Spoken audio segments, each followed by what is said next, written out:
championed you without a little help. So I brought up part of my family, Alani and Deja and Natalie. We are so honored to introduce you our true champion of hope for the lipodystrophy community. Those of us living with lipodystrophy have both visual and internal manifestations that compromise our quality of life every day. So you see, we don't have fat in the right places. And while we may look like the picture of health, in fact, we have serious metabolic and organ issues, really essentially from head to toe. Dr. Arel saw her very first patient almost 20 years ago when a father carried his daughter into NIH and begged for help. And Dr. Arel looked at him and they knew it was lipodystrophy and there was no treatment at that time. And she's not a quitter, she doesn't give up. So she found a treatment and she's continuing to fight that treatment for all of us and additional treatments since then. She's really been instrumental in advancing research for us. And like that father, each of us has a story of lengths that she will go to treat us. She does not take no for an answer. And when you hear those heels clicking down the hallway of a hospital, you know Dr. Arel is coming to take care of you. Dr. Arel is our game changer. And because of her, little Alani here has the hope that her road ahead will be much smoother than those that came before her. When I spoke with the community, I asked, how would you like me to describe Dr. Arel? And they used words such as compassionate but stern. She's our doctor friend. She is exquisite. And I say that she is both our soft place to fall and our powerful commander-in-chief. Now I'd like to present this year's Rare Champion of Hope for Medical Care and Treatment to Dr. Arel.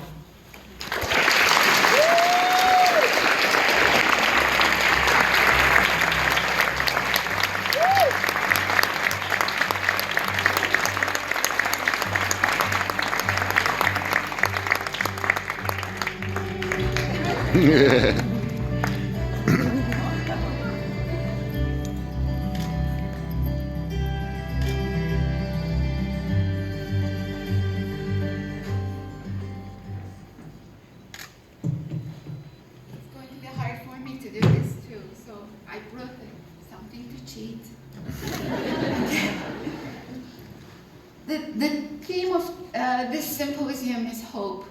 To be called a champion of hope is very humbling. I thank Global Genes for giving me this award, but I thank my community for thinking that I'm worthy of this. As I was trying to get ready, I was looking for some famous quotes that describe hope. Hugo said, "There is nothing like a dream to create the future."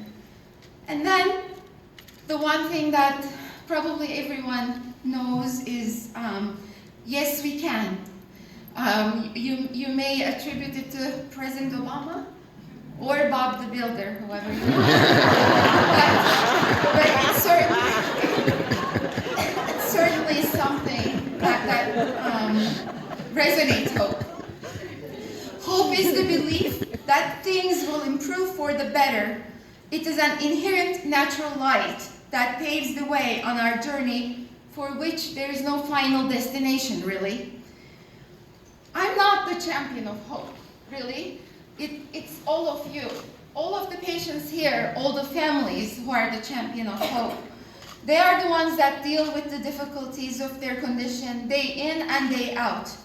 My patients deal with a lot of different things. They have to deal with the judgment that comes from physical appearance. They have to deal with numerous medical problems.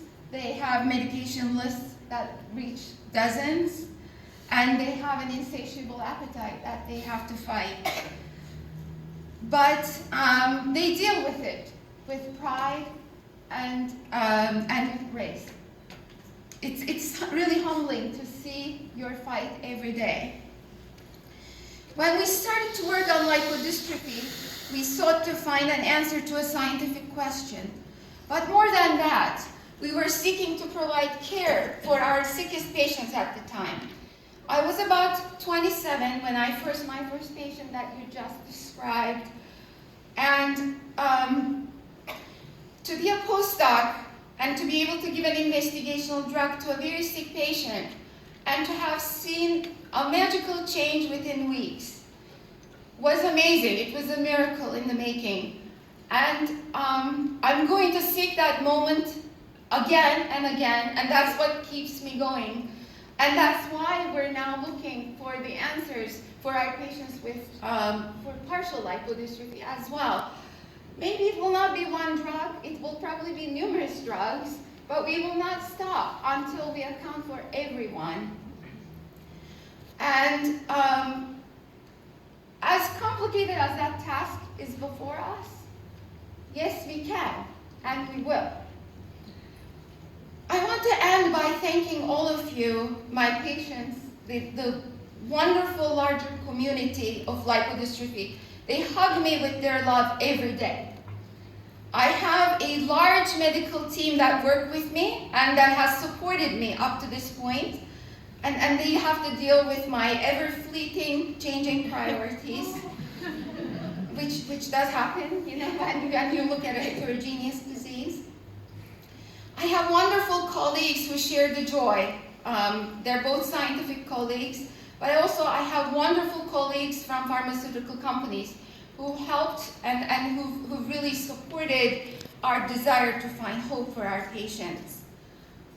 Lastly, I have a wonderful family who raised me. I have the opportunity to have my parents here, but I also have my own little nuclear family here, my husband and my 2 kids.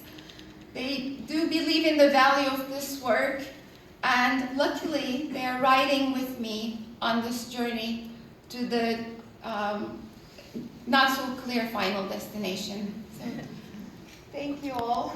I think I did it.